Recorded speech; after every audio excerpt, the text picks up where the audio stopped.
Angela Moore. I'm a Senior Delivery Manager here at the Combined Authority and a lead on the All Age Careers Strategy for the Combined Authority. So today, I wanted to talk to you all really about work experience and the importance of work experience, but also talk to you about the modern approach to work experience and how that might fit with you and your business. Because we're moving really away from the traditional kind of 2 weeks work experience that everyone gets offered in year 10, and it's all very rushed, and we're moving away from that. But before I sort of go into that, I just wanted to set a bit of context really about our region and why this is so important to our to the West Midlands, and why the mayor has really got behind this sort of these initiatives. So within the Combined Authority region, it's well publicised that we do have an issue with our employment rates, and we have a high percentage of working age adults who are economically inactive and or unemployed. But we also have a lot of our working age adults who are underemployed in our area in jobs that are not sustainable for them, or they're not leading to good progression routes, good salaries, and therefore a good lifestyle. So in terms of our young people, what does that look like for us? So our youth claimant rates continue to increase. Currently, they're around 9.2%, and 5 of our local authority regions across the West Midlands have youth claimant rates of in excess of 10%. So that's 1 in 10 of our young people are having to claim benefits because they are underemployed or inactive at the moment and trying to secure employment. And we know that young people from our disadvantaged backgrounds, and particularly racialised groups, are disproportionately likely to be not in employment, education or training, or underemployed. So some of the key barriers, and we've been doing a lot of research on this, and we have spoken at length to young people through different forums and groups and different activities, youth-led activities. And one of the constant things that comes up is the lack of work experience that young people have. And we're not talking about just in school, we're talking about when they've been at college or post-college or post-university. They lack that work experience to enable them to compete in a competitive jobs market. So the mayor's priorities have been quite clear from the onset. Richard Parker's manifesto talks about jobs for everyone, and not just any job. We're talking about really good jobs, also homes for everyone, growth for everyone, and journeys for everyone. But if we focus on the sort of jobs for everyone, I think the West Midlands Combined Authority are investing an awful lot of resource funding and research in the job skills training and apprenticeship sort of arena, looking at reducing youth unemployment, ensuring that everyone has a job that pays well and leads to progression. So we've got lots of initiatives under that strand of work that the directorate that I sit in leads on, and you'll be familiar with some of those, I guess, but not all of them. So in terms of work experience, I started off talking about that, and I just wanted to talk about how work experience is changing and how the outcomes of workplace experiences are very positive for young people. So we know from research that we've conducted and also national research that we've got access to, that typically when a young person has significant and meaningful work experience, it does really it not only increases their awareness of jobs and pathways, but it builds confidence and essential skills. And it also reduces the likelihood of them becoming not in education, employment and training when they hit that 19 to 24 age group. And the positives don't end there really. So with small businesses and micro businesses who offer these experiences, we've found that the businesses themselves get a sense of purpose. It's really good for their own workforce, and it's good for their own workforce development, because some of their workforce then develop other skills. They get used to working with younger people. It's that planning that goes into that.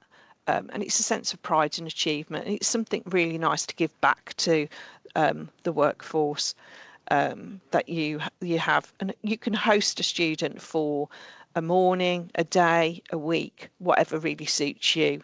So it's a really, really flexible kind of approach. And we're not talking just young people at school or in education at college, but also young people who are not in employment, education and training, so that 19 to 24 catchment age group.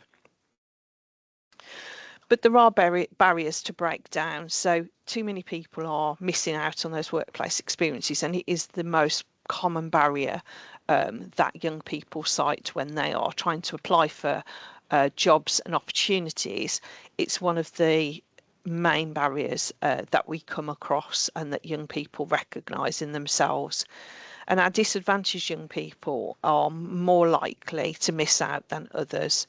And this is often due to small businesses that could be involved but not having enough support to be able to offer these work experience placements, or having misconceptions about the process and the size of the commitment.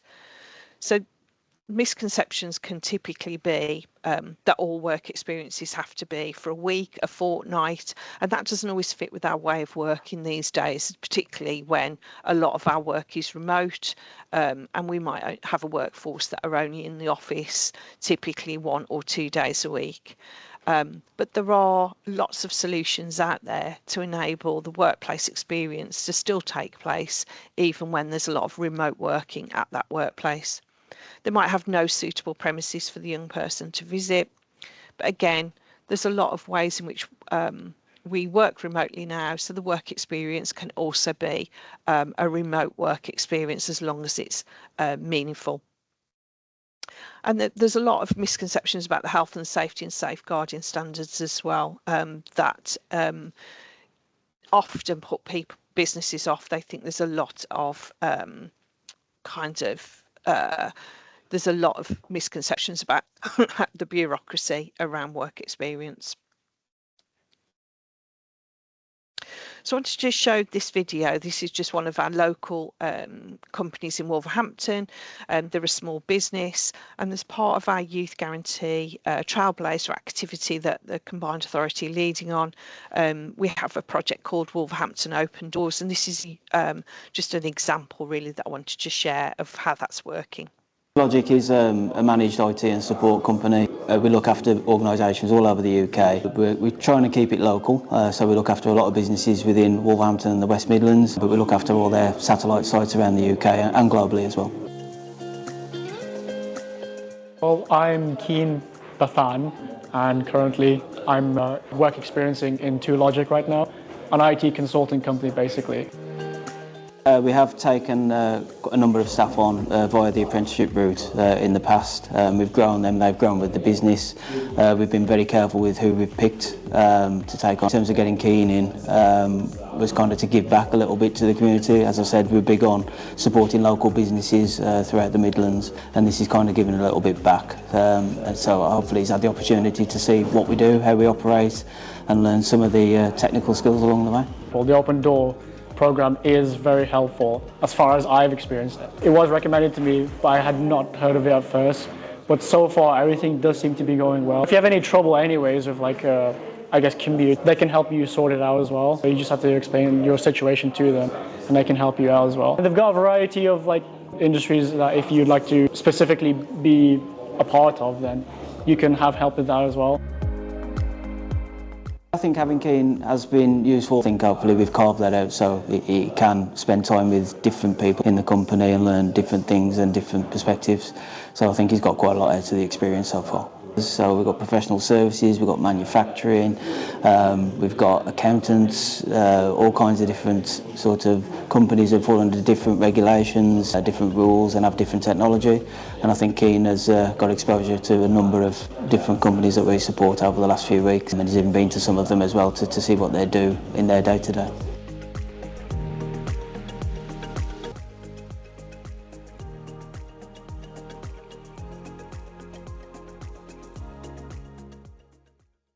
How will good career guidance sort of evolve over the next 10 years? And a meaningful experience for young people will have to have a clear purpose, which is shared with the employer and the young person. So gone are the days where it's really a tick box exercise, and that young person will be rocking up to the office and just be doing the filing for a few hours at a time.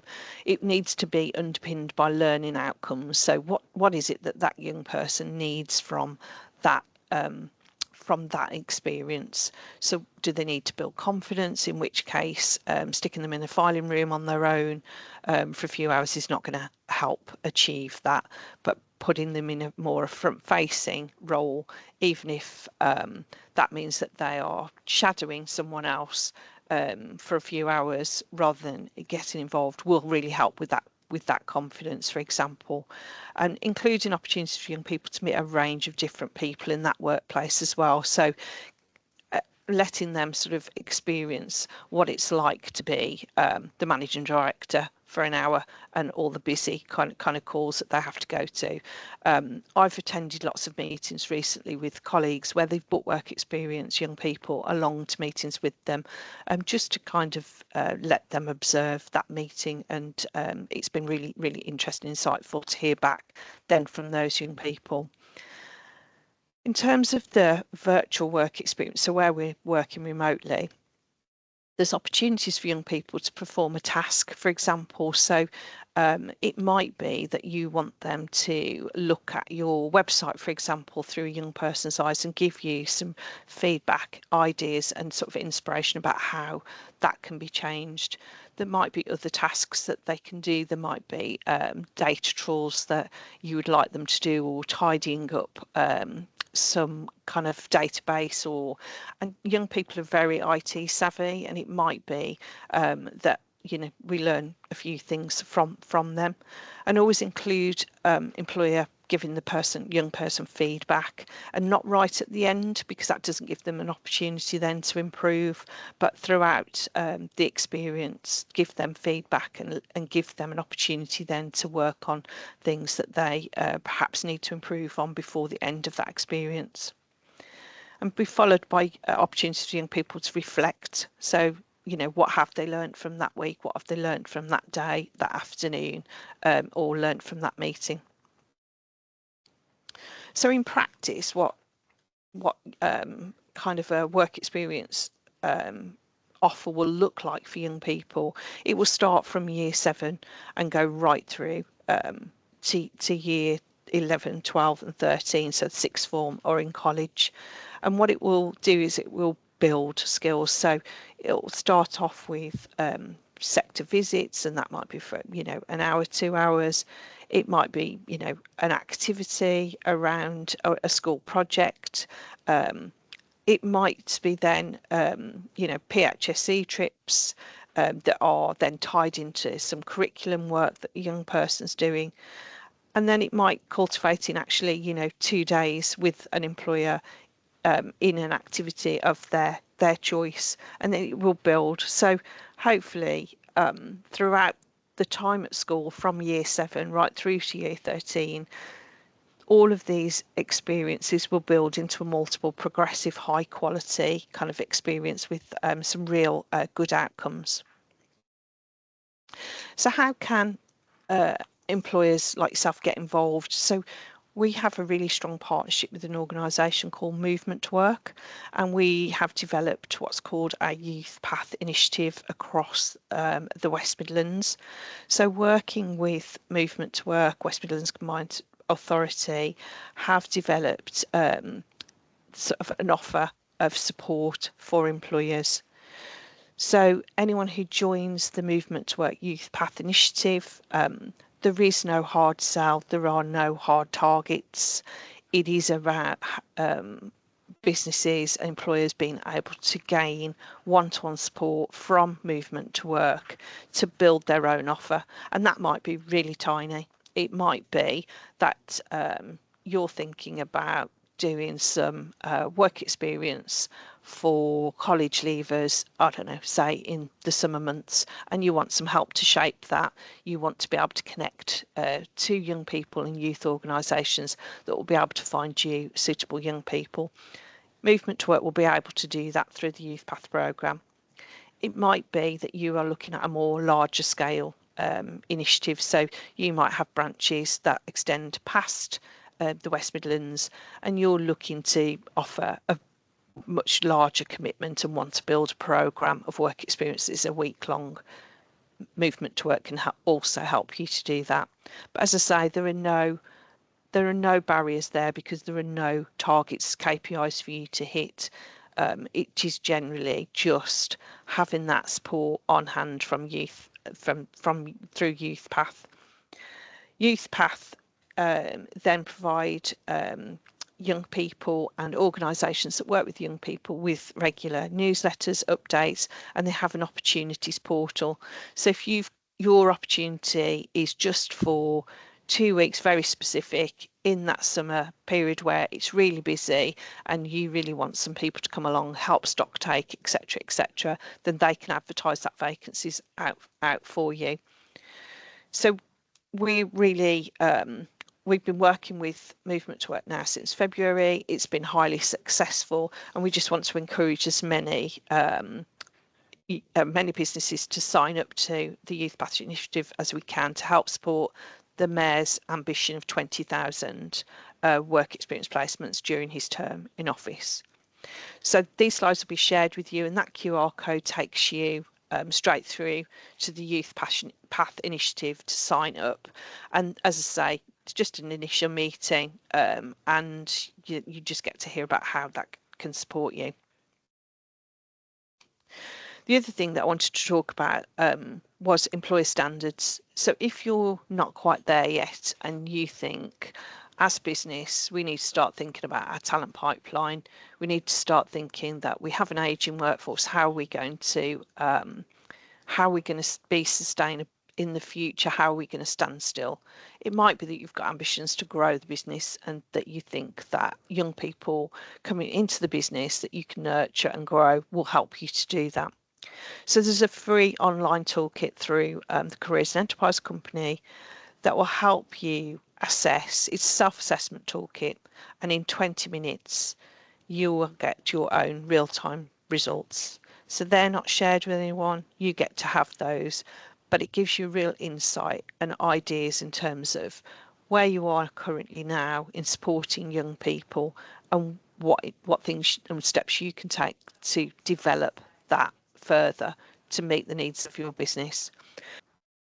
The other thing that I'm shamelessly plugging today is a networking opportunity for businesses. It's where we will be showcasing some business support that's available locally, and it will be hosted by Movement to Work for us, and it will be at the studios in Birmingham, and it's part of the Mayor's Youth Path Week. So part of our Mayor's Youth Path Week, which takes place in October, we'll be having a breakfast networking event for businesses that you are welcome to come along, and I've put the link there for you to make the book. So I'm going to stop sharing now and happy to take any questions. The one thing that we couldn't see today, which really came across when we met in our last event, was just how enthusiastic and clued up the young people are that actually want to get involved. And when you can actually see the difference that you're making, it's just so inspiring. Spoken to several of these guys online, and I've heard what their concerns are sometimes. Okay. So it'll be really useful. For example, I've had organisations where they might have had a work experience on site, and it's led to a loss for them, and they've had no kind of like compensation for that. Is there any kind of like insurance or anything they can do to protect themselves while supporting young people?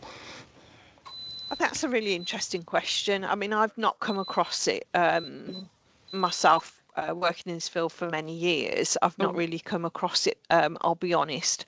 But I think going back to my last kind of response to the last question, I would always go through an initiative such as, or a program that's available. So I wouldn't just undertake the work experience on my own because someone's approached me and asked me for a work experience placement. Yeah. I think if it's young people, so if it's through college or school, you will always have that reassurance through the school or college about that young person, and you'll be able to get assurances that should anything happen, and ask that question. Yeah. That's what Yeah. I would say. Ask that question. Mm. But I haven't, fortunately, I haven't come across any Yeah. instances of that personally. What I tend to find is that people offer work experience to friends and families of their Yes. employees. So what would you say to them to say reach out and spread that love to a wider, a wider group? Yeah, and I think it's really important to recognise that sometimes businesses do that because Friends and Family Day is a thing at the Combined Authority where friends and family can come in and spend a day at the Combined Authority. So we do have that, and it's nice to be able to do that for our teams and our staff. However, I would say that this is where we have the issue with our disadvantaged young people. They don't have family often that will be sitting in these organisations, and you can't be what you can't see. So I think we have to be mindful that we have to offer opportunities to young people that they ordinarily are not going to get, and that's really, really important. So if you've got no family, for specifically for that work in construction, for example, but that's something that you're slightly interested in, but you're not sure. Then, if you've got no friends or family that work in that, how are you going to get a work experience placement in construction? And we do need to broaden horizons of our young people for sure. We need to show them what's out there, and it's really, really difficult for to deliver a careers education piece in school or college that covers everything. So we Yeah. do need employers to get on board, especially if it's some kind of niche I was speaking to someone from Willenhall recently, and he makes locks, but he makes really bespoke locks for the House of Parliament, for Buckingham Palace, etc., etc. So they're really fancy locks, and he's got an issue with his business because he can't attract young people. But if you don't offer work experience and people can't see that business and see how interesting it is and how you get to go to these sites, then it's never going to happen, is it? So I think it's just about really thinking hard about what's the art of the possible. Have your friends and Yeah. family day for sure, but yeah, go out there and contact one of your local organisations or link with your local DWP to see what you can do in that youth space. And it comes under succession planning as well, because there's many organisations where it's a very tailored skill set, like you said, and if they're not training the young people up, they're going to get to the stage where they have nobody to actually fill that position when it comes to retirement and staff movement. So really Yeah, important. it is. It Mm, is very mm, important. Succession planning is important, but also young people bring mm, a vibrancy to the workplace. They bring new ideas, and they certainly bring new skill sets. With AI, with technology, but also different viewpoint as well. And if some of your customers are young people, but you've no young people in your business, how do you know that you are providing the right service for your customers? So it's very important, isn't it? I think to just think about this very carefully and about that, like you said, it's not just about succession planning, but that's obviously in the mix. And last question that I can think of, I've often heard people say, "Oh, we can't have work experiences here because we have heavy machinery." What would you say to those organisations? Yeah, we've had that before. We've had that quite often, where there's a health and safety, there's perceived health and safety risks. And I think that is just around planning. So that is really thinking about what opportunities do we have? Where are the risks? How can we mitigate those risks? And for sure, you have to do that. You have to do that. Yeah. But I think it's just about planning, and it might be that there are certain aspects of the role that just have to be observation only, and that has to be very clear. And it's in that clear planning and communication piece around that. But if young people aren't given those opportunities, who is going to operate that machinery in the future, and how they're going to learn about the risks and the health and safety. And it's being clear as well to the organisation that you're going through. So be that movement to work, be that DWP youth coaches, it's about being clear about what skill set you need those young people to have, or pre-work that school or college need to do with that young person before they come out on site. So I've noticed we've got another question. Do you have any specific advice and guidance around delivering remote work experience? I think it's really, there are lots of organisations that can support you to deliver a remote work experience, but they can be quite costly. So I would say if you are thinking about doing it for a length of time, that's probably going to be a lot more difficult for you to organise, but you can get support from Career Hub team. So if it's for young people who are at school or college, go through your local Careers Hub team, who are, a lot of them are on the call today. Or you can actually link with Movement to Work if it's in that 16 to 24 space, and they will give you some advice and guidance. We have, at the event that we've got in October, we will be launching an SME toolkit for work experience, and we'll be launching it on the 16th of October. And we'll be able to explain sort of a little bit more about that virtual work experience, remote work experience piece. But I think it's about having, when you are organising a remote work experience, it's about having some initial induction material that can take place. So it's having that. You might even have videos of the workplace. You might show, you might have people joining the call who do different job roles. It's about explaining that. And then it's about having a lead person to explain the task to the young person, set the task, and then checking in regularly, as you would with a member of your team. If you set them a task, it's about regularly touching base with them to see how they're getting on with that task, and then giving them very clear touch points to say, I'd like you to feed back on that task, on Thursday afternoon at 2:00 join this Teams meeting, and then giving them feedback. So it can be done, it can be really, really constructive, and young people actually are really better at it than we imagine, because a lot of them have been through COVID years where they've been doing a lot of learning online, either that be at college or be that at school. So they're really adept at working online and that remote kind of working. So I hope that answers the questions, and I hope that some of you will be joining us on the 16th, and also some of you will touch base with Movement to Work. But if anybody wants to follow up, happy to share my email and talk to people. But no more questions then. We'll be sending out the recording with the information on how to sign up and get involved in the next week or so. Thanks so much, Angela. Thanks for Take care inviting now. me.